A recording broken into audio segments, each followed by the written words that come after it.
welcome to Run Injury Free by the Evidence-Based Fitness Academy. My name is Dr. Emily Splickle, podiatrist and human movement specialist.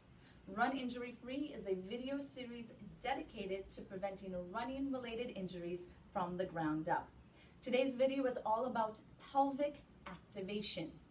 Why I want to integrate this into our Run Injury Free series is that your pelvic floor and pelvic stability is actually critical to the way that you strike the ground. So many patients that I treat who have chronic plantar fasciitis, Achilles tendonitis, shin splints, I can relate that issue all the way back up to the pelvis and a lack of pelvic stability. So any of those patients experiencing foot pain, I am having them integrate pelvic floor activation into their rehab.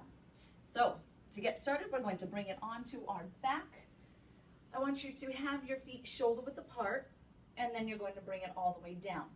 Now your pelvic position is very important. You do not want to be in an anterior tilt, and you do not want to do an imprint. So you actually want to find that neutral spine. So once you have that neutral spine, then what I need you to do is to place your thumbs on your ASIS or on your hip bones. Your two index fingers are going to come into the center of your pelvis. So it is here that you want to feel that engagement. To feel that you're doing the proper core activation, I want you to cough or laugh, and you'll get the sensation of those muscles. So if you cough, you can feel that those muscles are activating. That's the tension I want you to remember.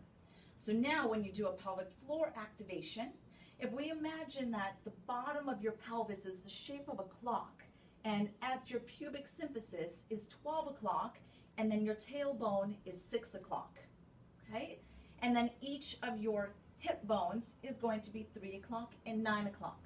What we're going to do is imagine drawing 12 o'clock to 6 o'clock, and then drawing 3 o'clock to 9 o'clock. So you're almost drawing your pelvic floor to the center.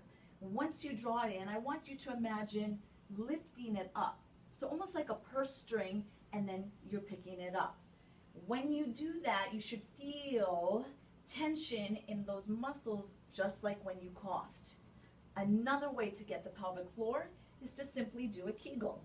So if you've done Kegels or you're familiar with Kegels, you can do a Kegel and you will feel that same amount of tension. So now how do you integrate it? So we're going to do that pelvic floor activation here. Hold it for 10 seconds. Engage nice and strong. Still breathe. You don't want to create pressure here by holding your breath, and then release. Again, engage your pelvic floor. Still breathe nice and relaxed. 10 seconds, and then release. How do you make it more advanced? Well, we're going to do that pelvic floor engagement, and then we're going to start to move our legs. So you can simply lift the heel of one foot, keep the core engaged, you should not feel your pelvis move, and then lower that heel down. You can repeat that, or you can start to lift the foot up. Again, nothing moves here, engage here, and then release. We can start to tip our knee out to the side, engage your core, slowly knock the knee out to the side, nothing moves here, engage the core, and then slowly bring it up. Final one that you can do is you can do a heel slide, engage the core, slide the heel out, nothing is moving here, your pelvis is stable, and then slowly bring it in.